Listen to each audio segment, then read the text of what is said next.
thanks to everyone, especially who came to speak today. And I know he's gone back to school, but I do especially thank Elliot Copeland, who came to talk with us today. I'm grateful for the opportunity to hear from so many nonprofits. And as you guys come up and talk, and you all seem to know each other, I wonder if there's a way to sort of harness this energy and propel it forward. And this is a beginning, I think.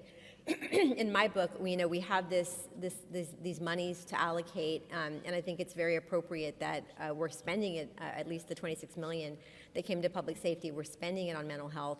I firmly believe that making sure that we are all as mentally healthy as we can be is going to impact public safety. I don't think that you can separate the two, and I know a lot of you nonprofits out here know that.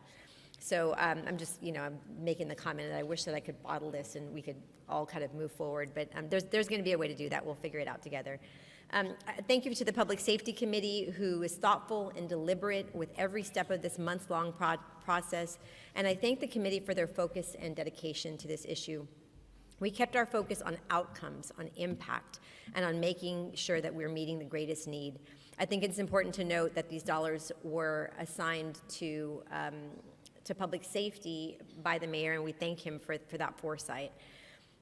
We were tasked, as I mentioned, with the disbursement of $26 million for mental health recovery. Our task was to prioritize and make best use of the money that we were allocated.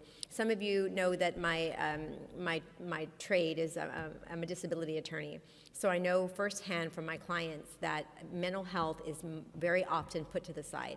It's never the most important thing. There's something more important in people's books, right? And so I think it's really important that we're talking about it. I think the same is true of foster care children. I think one of my passions, and I learned it a long time ago when I first ran for office, I had a lot of people coming to me talking about the foster care system. When I started asking questions about it, I kept getting told, you're the city, you can't do anything about it. There's no mechanism, there's no way, it's all state.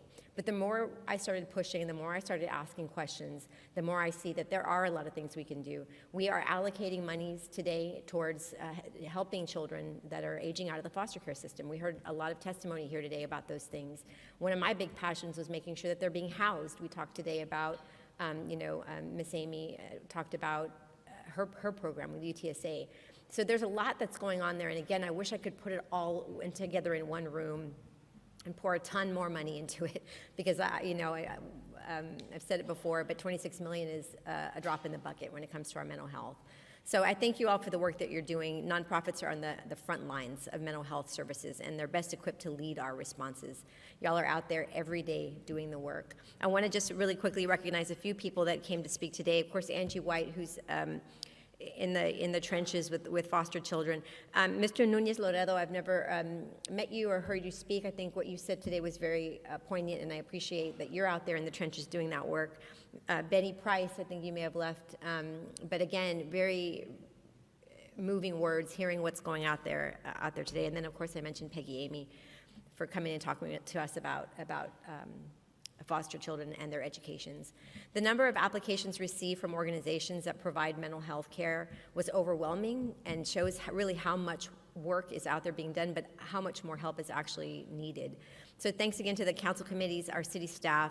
Special thanks to the panelists who painstakingly went through, pored over these applications, and had to make some tough decisions.